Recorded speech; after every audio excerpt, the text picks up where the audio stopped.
Good morning, everybody, and welcome out to the Infusionsoft Mastermind webinar here this beautiful Thursday morning. Holy cow, it's actually kind of chilly here in Arizona for April. It's an odd thing. I saw somebody walk in with a coat and a scarf. I don't know what was going on there, but I'm excited to be here with you today on this particular call. I've got one thing I've got to swap here. I apologize. First thing I like to do is make sure audio and video is coming through here loud and clear. Wes Schaefer is already chiming in here, so he obviously can hear me. So it sounds like everything is going good here. I am excited for this particular session. This is a topic that I first dug deep into last fall as I was preparing for our PartnerCon conference. Our PartnerCon conference is a conference that we do specifically for our wonderful, awesome partners, our Infusionsoft certified consultants and other partners that we work with. And I'm excited for the opportunity to be able to share that with you here today as well. I'm glad Jordan asked me to step in here and help out with this one. So campaign reporting, really my goal here today is to help demystify, to help clear up, to help teach you how to use the powerful reporting tools that we have within the campaign builder. The campaign builder is such a powerful tool. It enables you to go in and begin creating all of your different marketing campaigns, your workflow automation, your sales pipelines. You can do so much with this versatile tool. But what I really want to help you understand is, what do you do once the ball gets rolling? What do you do with the reporting? How do you go in and interpret the numbers so that you can make better, more informed business decisions? So that's what we're going to be focusing on here today. There's some particulars that we're going to be getting into.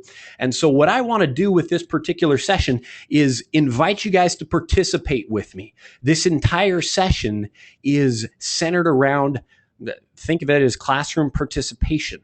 So I have a web form that I'm going to have you guys sign up on, a landing page I'm going to have you guys sign up on, and it's important that you guys engage with me here. I'm not going to send you a lot of follow-up emails. Don't worry about that. But I want you to be able to see live numbers as we go through this so you see what's happening, and I'll instruct you to do different things along the way. So if you're in on that, go ahead and give me a shout out in the questions section. Let me know you're in, raise your hand, whatever you want to do there. And that will make today's session much more impactful for you guys so you can see how things work as we go. Awesome. I'm starting to get a lot of feedback here. Folks are excited about that. So number one, if you've been with Infusionsoft for a while, you have probably heard this phrase at some point.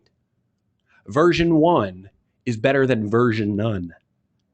And what this is talking about is, this is something I struggle with a ton myself. I'm a perfectionist. I like to think through things and think through things and think through things to make them as best as possible before I launch them.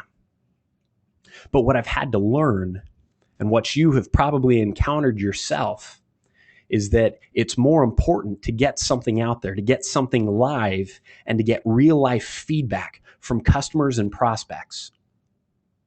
Version 1 is better than version none. If you can get something out there in front of your customers and your prospects, you begin to get that real informed information back to make actual informed decisions based on data, based on real performance, not what's going on between your ears, what you think will work. The other phrase that I often use here is, don't argue with reality, seek to understand it. And that's where our data comes in.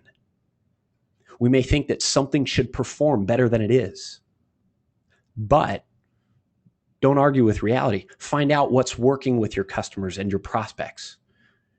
If something that you didn't anticipate to worked really well, then fantastic. Seek to understand why. Why did it work? And how can you learn from that to then apply it to your actions in the future, your marketing campaigns in the future?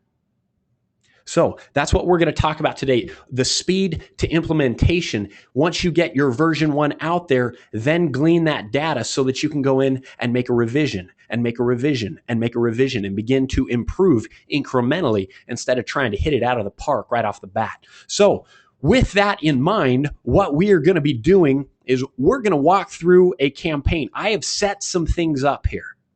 Okay, now if you are brand new to the campaign builder, I do apologize. I'm not going into the basics of the campaign builder. I'll invite you to check out my Virtual Academy series where I teach the basics of the campaign builder. I am assuming some knowledge here as far as how the campaign builder works. I'm assuming that you understand the basics there so that we can skip right past that and really just start talking about reporting. So let's go like this. I'm going to jump out of here and show you the actual campaign that I have already put together that I'm going to have you guys walk through with me. I want you to understand what we're doing, how it's supposed to function, and then we're going to use that as our case study, as our example, so I can show you how we begin to interpret the numbers here. So let me show you what's going on. Number one, I've got a landing page here up front that I've created. And this landing page, all the content on here is just some sample content, so it doesn't look horrendous. But the important thing over here is that I get a first name and an email, and that you guys choose one of these three options. I will tell you which option to choose based on your name, so hang tight for that, and I'll send you the link where you can sign up for this and then help us walk through it. So this is the opening. We're going to segment based on how soon will your child be entering college, 0 to 3 years, 3 to 10 years, and 10 to 15 years. Now, based on what you choose, let me actually check my thank you page here.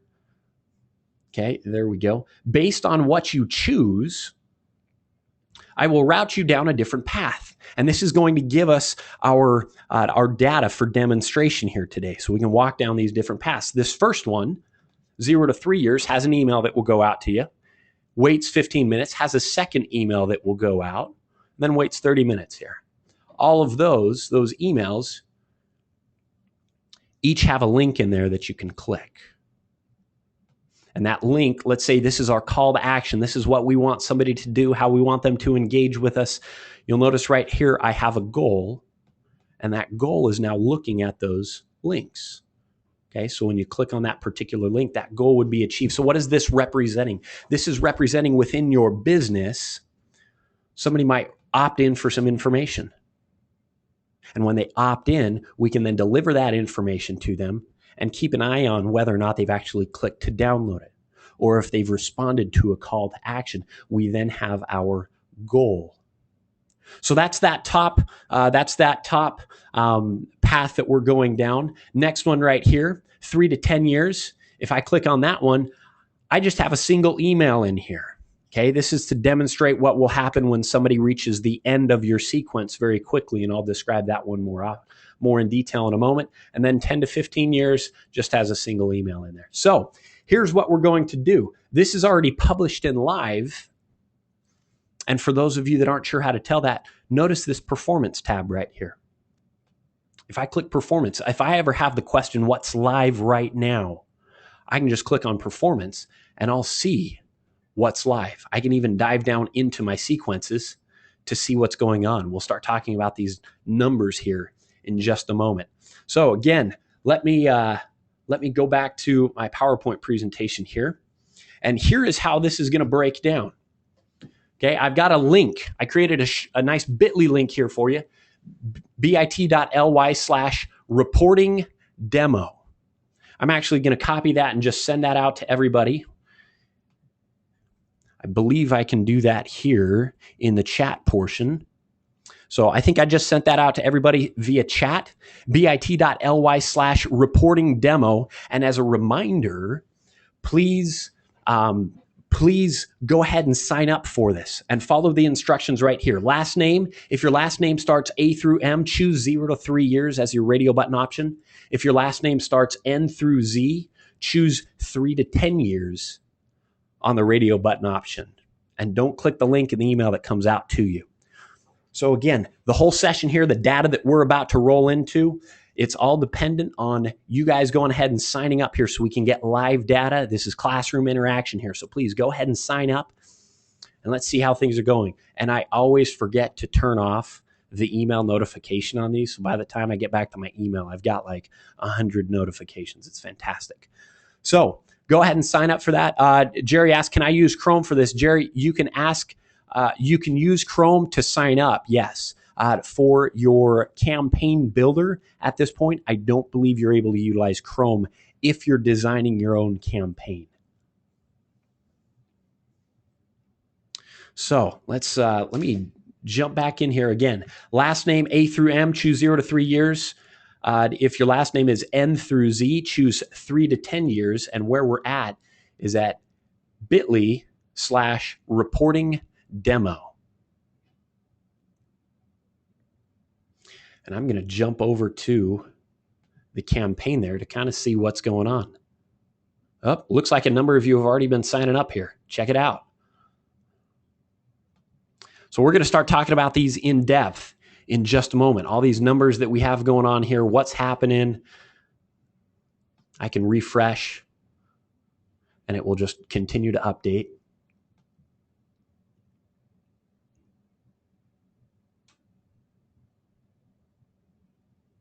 All right. So looks like we've got a good amount of data going through here. That one person down below, you'll notice I sent you an email that said, sorry, you don't get to play any further, because that wasn't part of the instructions. But those of you in 0 to 3 and 3 to 10 years, let's talk about what's going on here. Okay, I'm going to shift back over to my presentation. And let's start talking about reporting. Okay, now, under reporting, we've got that performance view tab. That performance view tab is what I described as our live view, what's happening right now. And we have a couple different types of reports that we can look at. The first one we're going to talk about is active view. Active view.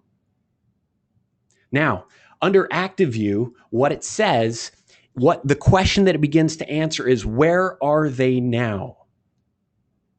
Where are they right now? Where are people? If I had a snapshot of my campaign, where is each individual currently?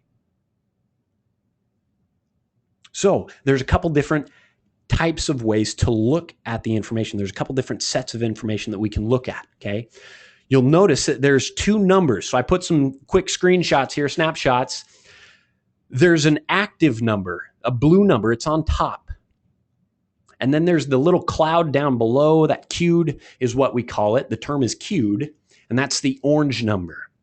So what are these? What does this mean? What do I do with this information? So let me clarify. Active. When we're talking about the active contacts, that means they're currently active in that sequence. They have not yet reached the end. They have not achieved a following goal and been pulled out of the sequence and moved forward. They're currently active. If I've got a 5 email sequence with a day or two between each email, that means they're still waiting to receive an email. They have not reached the end of the road yet. Active means there are still steps that are left to execute. Queued. Shift over there, the orange number, the little cloud.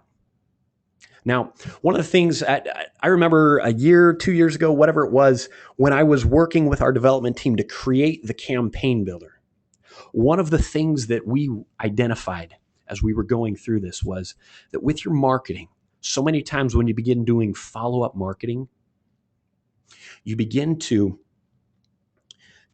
as you have multiple sequences and multiple steps, the tough thing to identify is, where do people fall out? Anybody ever thought about the black holes in your business, the missed opportunities? Where am I not converting people? If I have a multi-stage, multi-step campaign, first you opt in, then you engage with me, you click to download, then you follow my call to action to sign up for a consultation or a telephone call or whatever it might be, and then you purchase the product. If you have multiple stages, as you should, in your prospect nurture campaign, where do people drop out?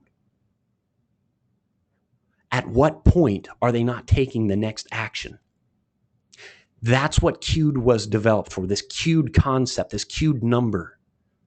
It's everybody that didn't move forward. No longer do you have a black hole where they reach the end and they just drop out, going off into Never Never Land. Nobody knows where they're at.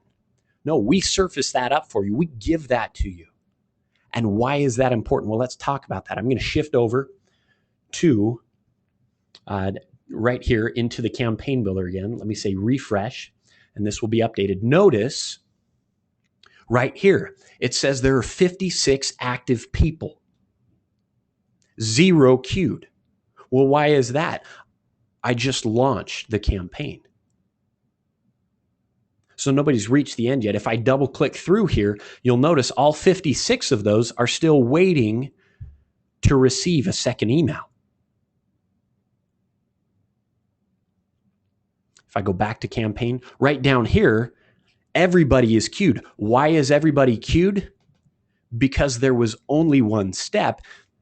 So what that means is they reach the end of the sequence very quickly. Now, you would have everybody queued at any point when people reach the end of a sequence. I tried to make this very quick so that we didn't have to wait a couple days to see people be queued. That's why I only put one step that would execute immediately. But if I had a few emails or a few process items, at any point when somebody reaches the end of the road, they drop into the queued status. Now, this is extremely powerful for you. If I go right back here, this is extremely powerful for you because what it tells you, remember when I said, don't argue with reality, seek to understand it.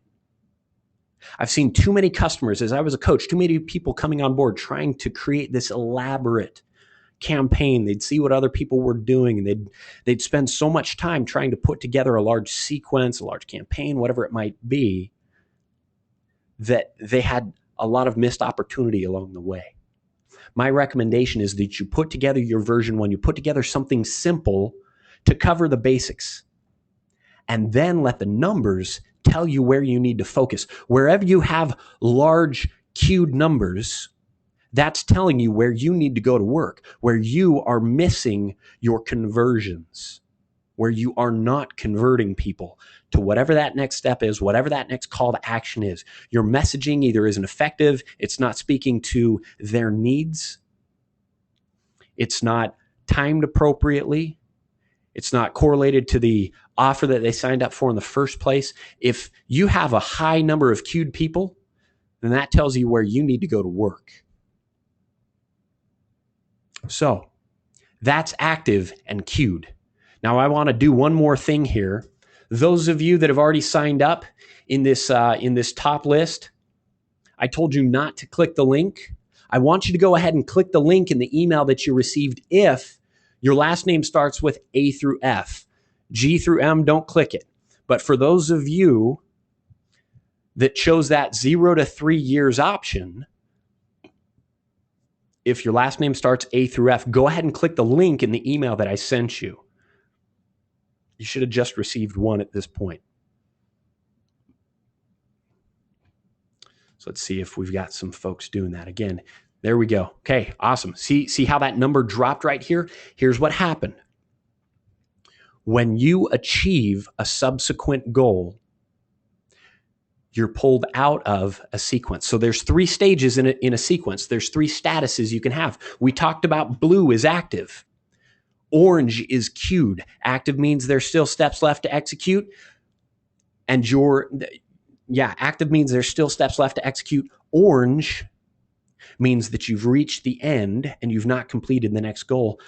But we just had 23 people there disappear. That's because they achieve the next goal. Their status is now set to done, and they move forward. They're no longer a part of that sequence. They're not active or queued. They are done. And here's what's great about these. I can simply click through on this icon when I hover over it, and it tells me who's there. So currently I see 30 right now. These are all of the active people. If I want to see who's queued, I can click Edit Criteria or Columns, and I can go right down here to Status. I can view queued and hit OK. There's nobody queued in this particular one. Let's see about done. How many people have actually finished this one? If I click Done, that should show me all the people that have moved forward already. Okay, so again, just to, let me go back to campaign, just to repeat, just to clarify. Blue means people still have steps yet to execute in this particular sequence. Orange means they've gone through the entire sequence already. They've gotten to the end and they didn't take the next step. They didn't achieve whatever the next goal was, or like this one down below, there was no next step. There was nothing for them to do. There was no call to action. So those ones, the orange ones, tell you where your prospects are pooling, where you're breaking down in your campaign, where your messaging isn't connecting with them. When I said at the beginning, don't argue with reality, seek to understand it, This is what helps you understand it. This is what helps you go from version 1 to version 2 to version 3. It tells you specifically where you need to go to work. Now, what's even better is actually, that's on the next one. That's on the, that is on the next portion here. If I go to historical, so let's talk about that. I'm going to go into my next portion. The second type of report that we have is called historical view. So I told you active view. Active answers the question, where are they right now? Historical view answers the question, who's been here? It defaults to the last 30 days. I believe it defaults to the last 24 hours right now. We're adding some new search options on that one right now in the new release. So you're able to choose the time frame. But here's what it represents. Who's been here? It adds up everybody that's active, everybody that's queued, and everybody that's done, because they've all been in that sequence. If you're active in the sequence right now, well, obviously you've been there. If you're queued, you've reached the end. Obviously you were there. If you're done, that means you were in it and you completed a following goal. So it sums up the number of people that have walked that path. That's for sequences. For goals, it's everybody that's achieved that goal. So let's jump back over into this and let me hit refresh and let me change this from active to historical. Again, historical answers who's been here. Notice we have some different options right here, displaying the last 24 hours. Obviously, I just launched this campaign. It's not going to change if I go over to the last 30 days. But for you, when you're looking at more historical natures on your campaigns, that will be very beneficial to you. Okay, so it says that we've had 85 people that have achieved this goal. Now, notice the difference here. On active, our goals don't have numbers. Your goal is an event in time. It's something that happens. Nobody's ever waiting there. Remember, the question for active is, where are they right now?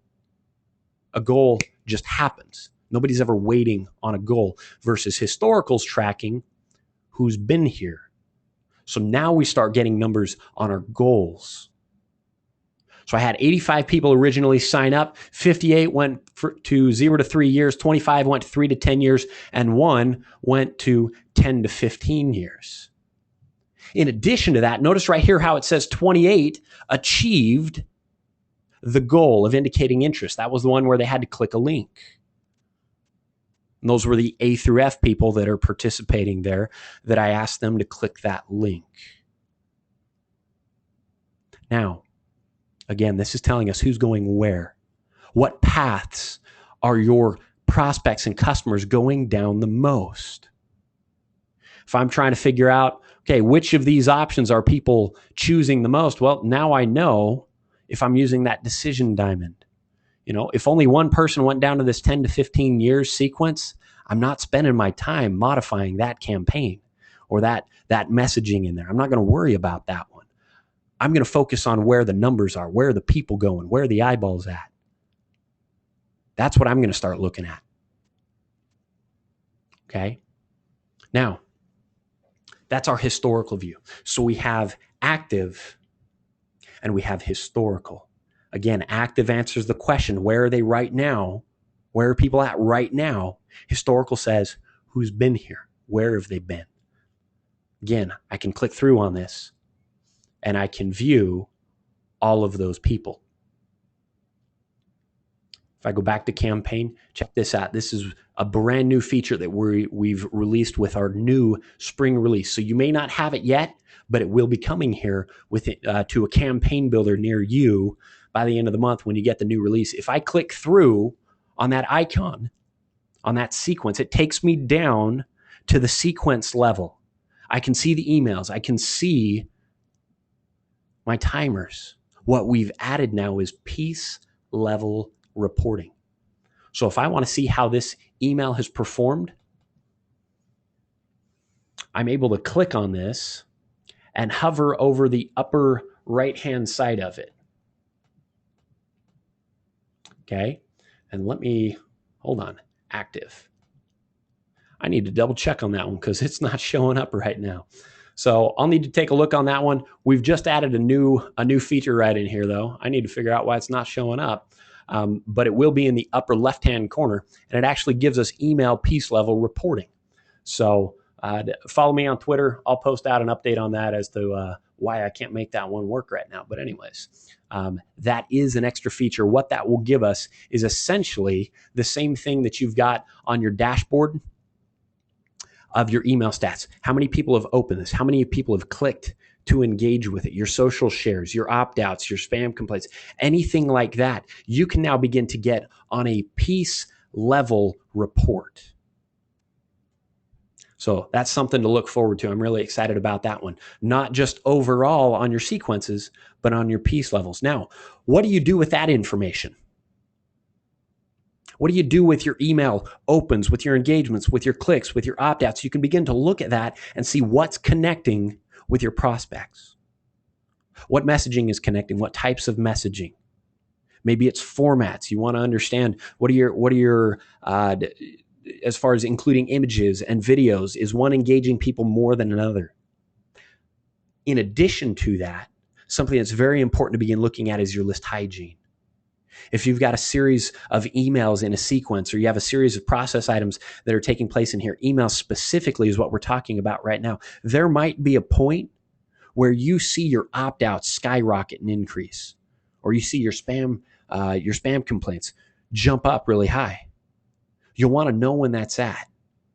And if that's causing you some issues there, great. Go ahead and remove that step and figure out a way to convert people prior to that particular step. Work on making your conversions happen in the first 25 days if you know that around day 26 and 30, more people are beginning to opt out.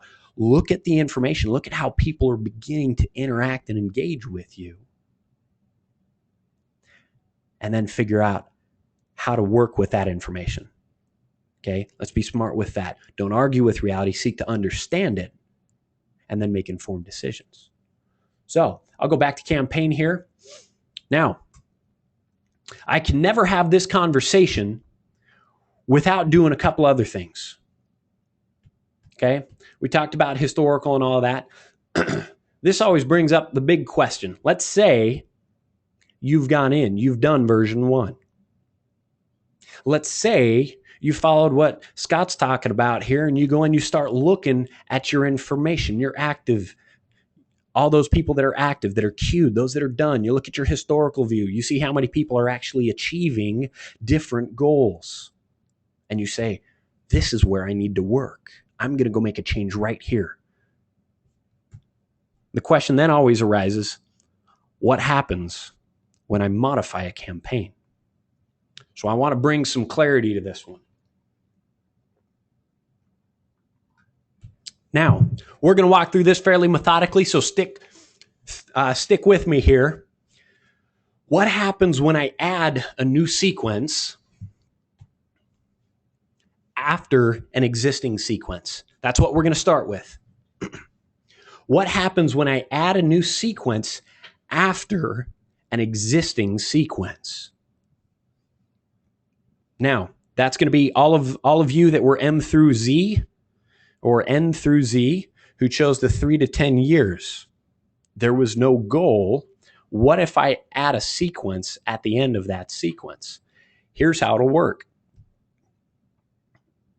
Remember how we talked about active people?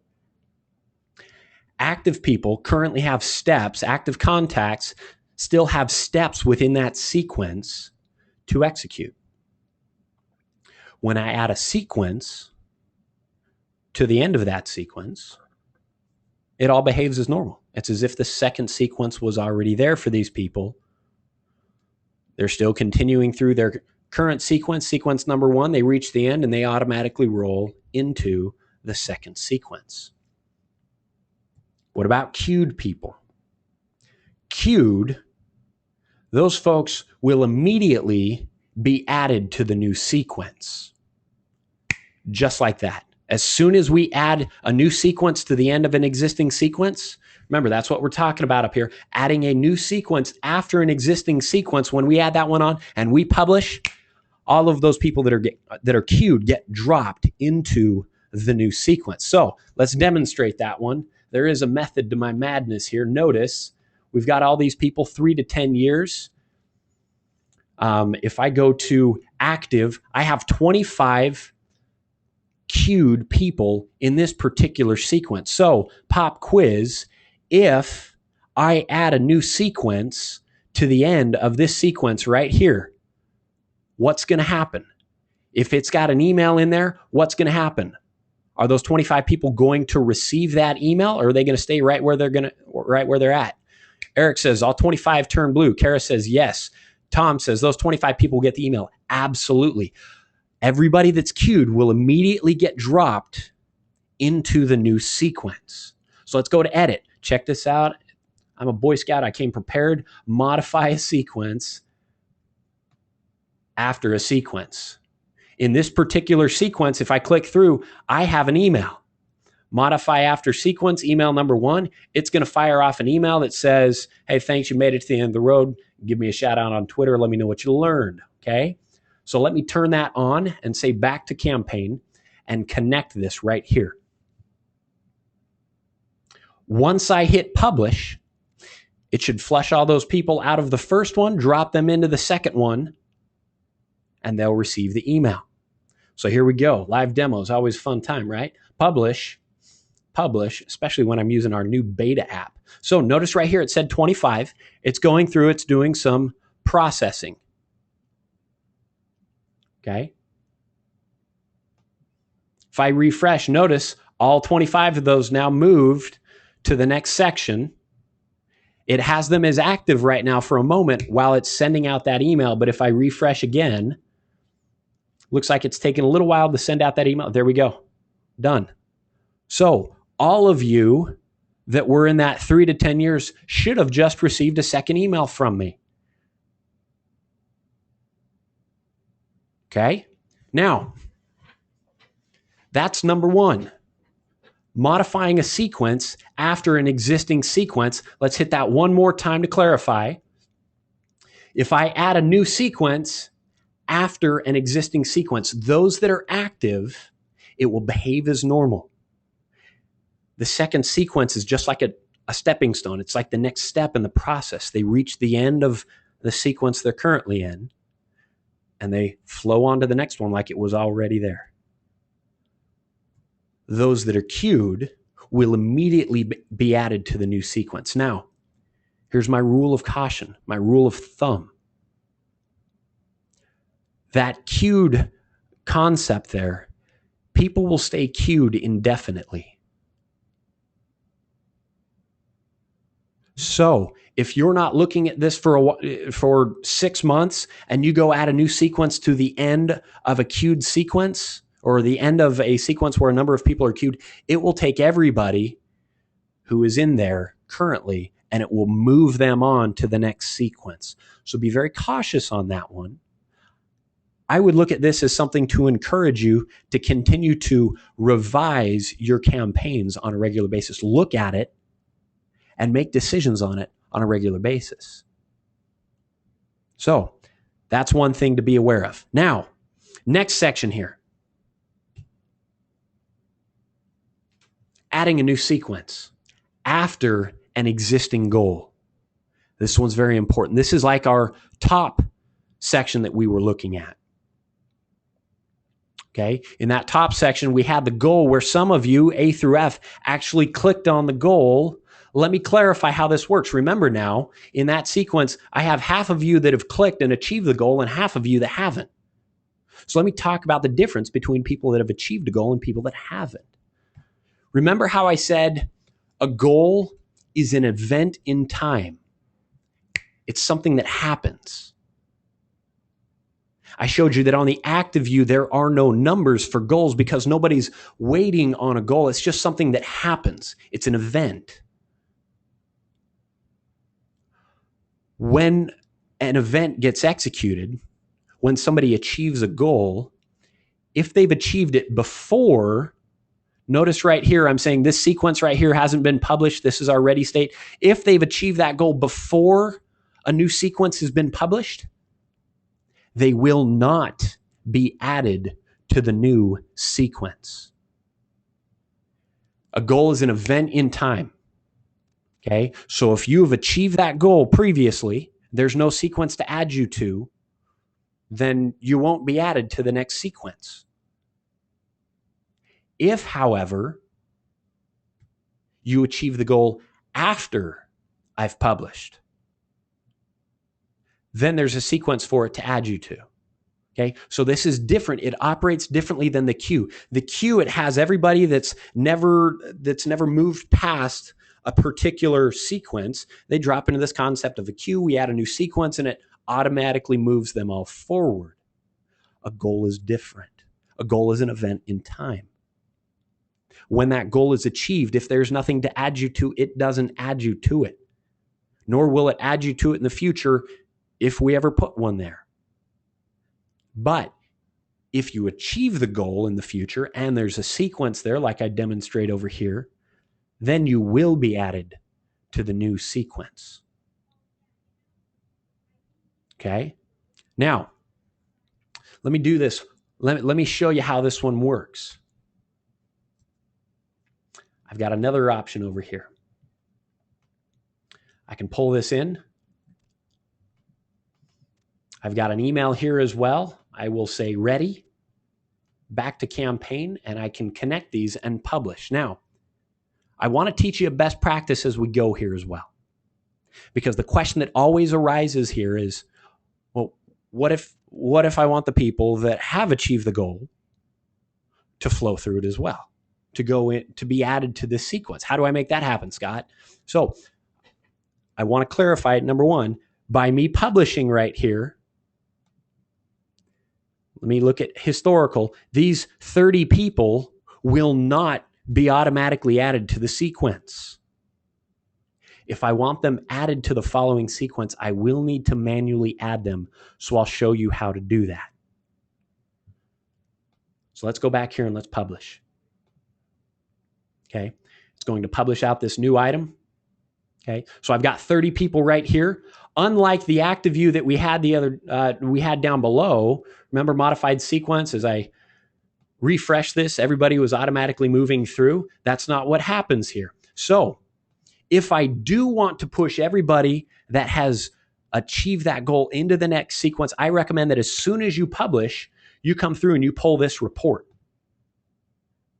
You pull this report of all 30 right here, and you manually push them through. Start or stop a campaign sequence, we can now manually push them into that next sequence. So I can say start, and I'm going to go find my mastermind demo campaign reporting, and I'm going to put you into the modify sequence after a goal, and I can say process, and that will push it out to you. So if I say process action, that will now push those 30 people that had already achieved the goal. I have to manually push them forward if I want them to move forward. So those 30 people should have received the goal. Let me go back to view campaigns, campaign reporting. See, these 30 people are right there. That's exactly what should have happened. Now, those other 28, those G through M people, you should have received a second email from me by now. Let's go take a look here real quick. If I double click through here, yeah, most of you should have now received that second email from me. So go ahead and click on that link. Click on the link in email 1 or email 2. And what that should now do, because what I said over here, those that achieve the goal after the sequence has been published will be added to the new sequence automatically, just like it was always there. So let's go back to campaign. Let me refresh. Notice this is dropping down. I love the crowd participation here, guys. You guys are helping this work beautifully. It wouldn't work without you. So you guys are going through, clicking on that. Notice how they all moved over here. That's how it's supposed to work.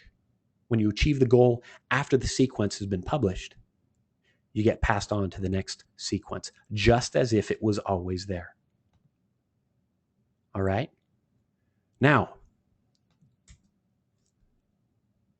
one last part.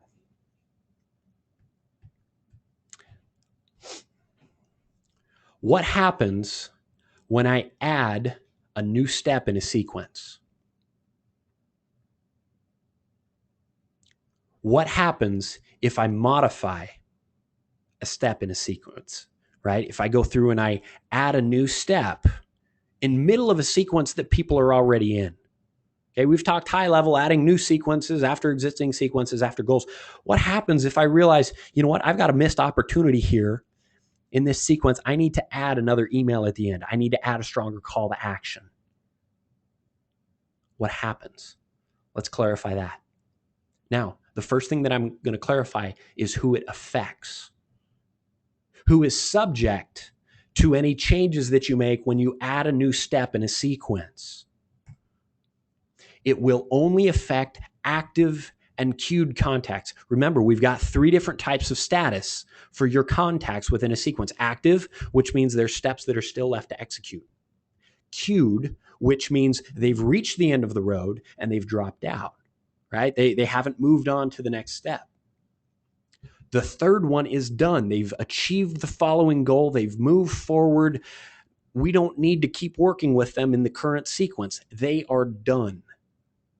So notice here, when I say adding a new step in a sequence, it affects the active and the queued contacts, not the done contacts. It affects steps that execute immediately or based on delay timers. And it affects steps that are not yet executed. Now, let me tell you another way here. What it does not affect, this is just the opposite side of the same coin. It doesn't affect done contacts, those that have achieved the following goal. If they've already moved on, we don't want to affect them by stuff that happened in the past, trying to get them to do what they've already done. It does not affect steps based on date or field timers. And what I mean by that, if it's based on a date timer and that date's in the past, it doesn't affect that. Okay, it doesn't recalculate those things. Okay, it also does not affect steps that have already executed. Now, I have what I call the rule of 7 days. So, following up on what I just described there, who is eligible to be affected and who is not, now they're subject to the rule of 7 days. Infusionsoft is pretty smart. The system tracks when somebody is added to a sequence. After you publish a change to a sequence, here's what happens. Here's the order of operations. It recalculates from that day that people were added. Step 1 here, Infusionsoft tracks when someone is added to a sequence. After you publish, it recalculates all of the immediate steps that were supposed to go out right away, and any steps based on delay timers. The delay timers are important because those are steps that are calculated from the time that somebody was added to the sequence. Steps that are already executed will not be sent again. Let me repeat that. Steps that have already executed will not be sent again. So if they've already received an email and you add one before that, they won't receive the one they already received a second time. Here's the important part. New or updated steps that have been scheduled within the past 7 days will execute immediately. Remember, Infusionsoft tracks when somebody's added to the sequence. When it's published, it recalculates all immediate steps and delay timers. If, upon performing that recalculation, Infusionsoft finds that there's a step that has not been run, that should have been run in the last 7 days, within the last week, it will execute that step immediately. If somebody's active, or if somebody's if somebody's active or if somebody's queued, and they should have received that step within the last 7 days, they will get it immediately. If they should have received it 8 days or more ago, they won't ever see it. So what does this mean? If somebody's queued, maybe they just reached the end of a sequence yesterday and I add a new step, they'll get it. If they reach the end of a sequence 2 months ago and I add a new step that was supposed to go out a day after the previous last step, they won't get it. Remember, it recalculates. It recalculates from the day that they were originally added to that sequence. And then if somebody was supposed to receive a step within the last 7 days, they will receive it. They will not receive a duplicate. Okay, now with the example that I had here, I didn't have that particular example set up. Actually, I do. Hold on, I forgot about that one. Notice right here, modify sequence after sequence. That's why that email was there. I deleted one. I forgot about this. I had this particular example set up before. Modify a sequence after a sequence. If I go put in a new timer right here, I can then put in a second email, and everybody that was queued should receive it. So if I put this at the least amount of time possible, I go minutes, drop this one down. I can then go into this particular email, and let's see if I can copy that email. I'll show you. For those of you that aren't familiar with this feature, I can copy from another campaign. I'm going to go find my Infusionsoft University demonstration. And I am going to do, I think, my email number 2. Okay. Now, this is a repeat of the email that I already sent out, but I want to, again, demonstrate what I just talked about. If I go back to sequence, notice I have a new step here. If I go back to campaign, let me show you, again, let me show you what current reality is, and then I'll publish it. Current reality is I've got 25 people that are in queue here in this particular sequence. Those people reached the end within the last 7 days. You 25 that are there, you reached it today, which means when I add a new sequence or a new step in that sequence, it will recalculate everything. And if it's been, in this case, with what I'm adding, 15 minutes, if it's been 15 minutes, if I've been blowing that much hot air here, it will send you that email immediately. If not, it will wait the appropriate amount of time that's remaining, and then it will send it to you. So let's go back and let's say publish. I can say publish here. And if I refresh, let me actually go right into this particular one. Okay, see how it said 25? It updated this to say 25 people are now waiting. That's because it went through and it performed the recalculation.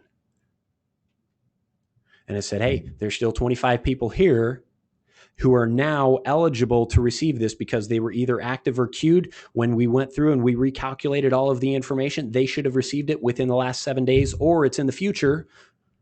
And so it will go ahead and execute. And it looks like that 15 minutes should have happened in the past. So it has already gone through and sent those to you. Again, this is active. Where are they now? These emails are an event. It's something that happens. So let me go historical. And now that shows me all 25 of you should have received that one.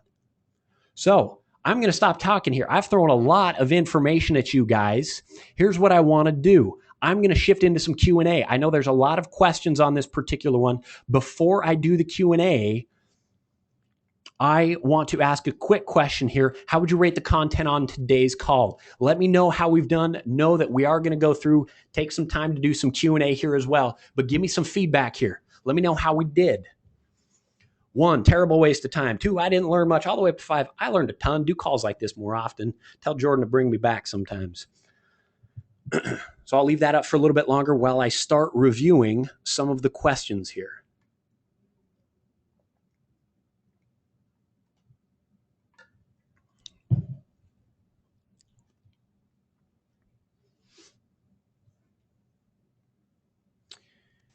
All right. I've got that up there. I will leave that up for another 5 seconds. We'll go 5, 4, 3, 2, 1. Okay. Thank you so much for your feedback on that. I'm just going to save that information here quickly. Okay. Now, Let me start going through the questions that we've got here. Michael asked, are they ever going to enable Chrome for the campaign builder? The answer to that is yes. As far as ETA, I don't have it yet. I don't know when we're doing it, but that is something that we've got a lot of feedback from folks for. Mark, you had a question about the cloud in performance. I think I covered that one, but if not, let me know. And also thanks for the feedback there. Gareth said, if this results... Gareth, love it. All right. I love when our Infusionsoft certified consultants join us on here and give me grief while I'm giving a webinar. Let's see.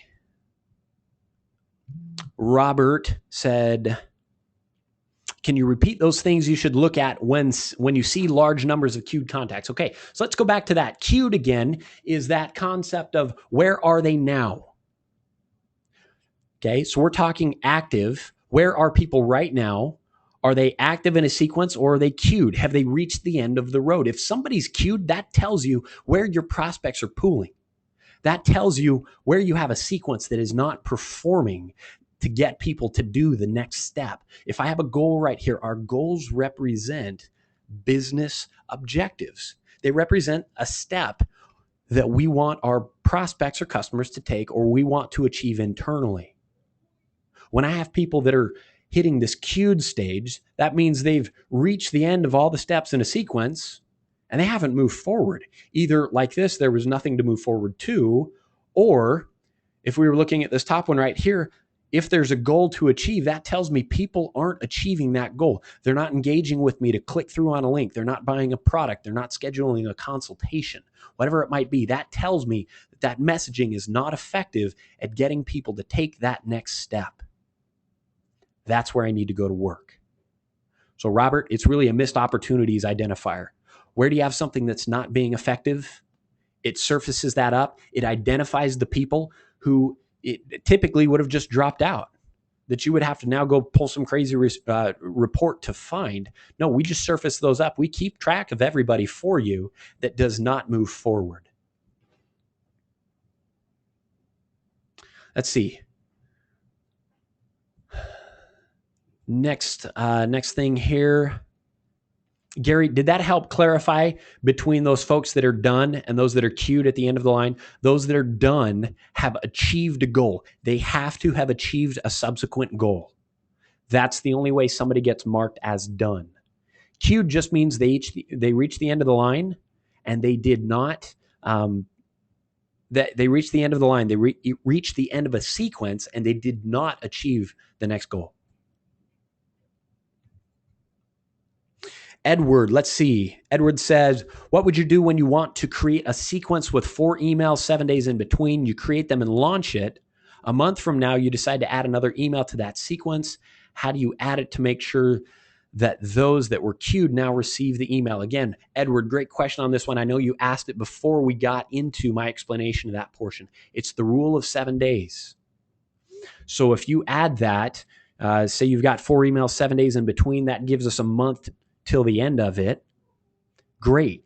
If people have reached the end of that sequence and within 7 days, or you add something that they should have received within 7 days of where they are right now, then they'll receive it. So let me clarify on that one. Let's say that you have people in your sequence that they're 30 days past the end of the sequence. So let's say you've got a sequence that runs for 30 days. Now they're at 60 days, okay, because it's been 30 days since they reached the end.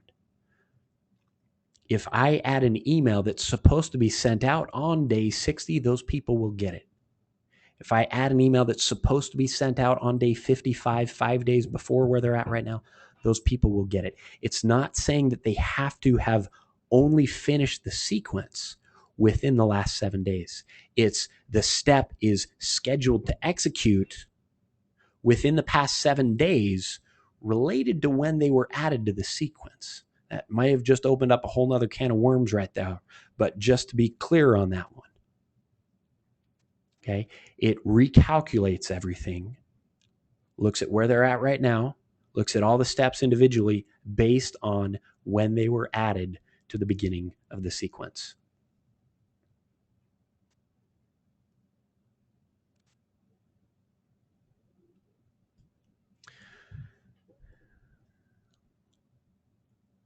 Let's see. Monique asked, could you also use a tag applied goal instead of indicate interest? Yeah, you can use whatever goal that you want to there, Monique. It's whatever goal is applicable to your process. This works the same. Drew, I think I covered your question there on how do you see the number of people that completed the goal. Again, the difference there is active view tells us where they're at. Historical tells us who's completed a goal. This number right here as well, I saw another question. Somebody asked, how do I see who's done? Well, if they're done, by definition of what done is, that means they achieved the subsequent goal. So I could just look at this right here and pull this report. That tells me all the people that are done.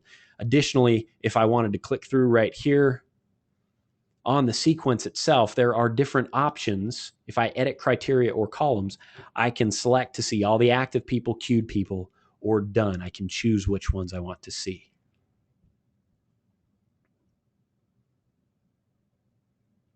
Let's see, next one. Kara said, if we merge people, does the lesser number get reflected in the request info in historical view, or are we seeing both people?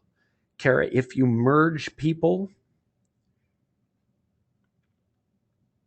I'm not entirely certain on that one. I believe, Kara, that this is pulling a live number. So it's looking at those number of contact records that are currently active. If a contact record doesn't exist because it was now merged, it won't display. Now, here's one thing that I do want to tell you. Let me go back here, back to campaign. Notice right here, this web form. This web form shows the number of submissions. So somebody might have submitted it twice. Okay, somebody might have submitted this one twice. They will show up twice right here because this one's counting the number of submissions, not just the number of people there. So sometimes you'll see some differences in your numbers. So that's one thing to recognize there. If that person fills out the form twice, they'll only get added to the sequence one time. Cheryl asked, so how long can a contact be in queue indefinitely if they don't complete the next goal? Yes, that's correct. Your contacts will be in queue indefinitely. Charlie said, if you have two sequences that both go to the same goal, for example, if you linked 3 to 10 years to indicate interest 2, can you see how many people went down each path? For example, how many of that 28 indicated interest from the 0 to 3 years and how many from the 3 to 10 years? Yeah, there's a couple things that you could do, Charlie. You can either look forward by going into this sequence and seeing how many people were done out of this sequence. So you could go to edit criteria columns and just look at those that were done. And that will tell you how many people completed that particular sequence and move forward. So that's one way to do it. The other way to do it, Charlie, would be to actually apply tags. And that's something I haven't demonstrated here as we go. I would apply tags as people achieve each goal. So as they achieve this goal, I would apply the tag. I would apply a tag based on the fact that you chose 0 to 3 years or 3 to 10 years. And then on the subsequent goal, you could pull a goal. So let's pull this up. I could then go look at one of these goals and also add a filter, edit criteria columns, give me everybody that also has the 0 to 3 years tag. And so you're filtering down by one more level.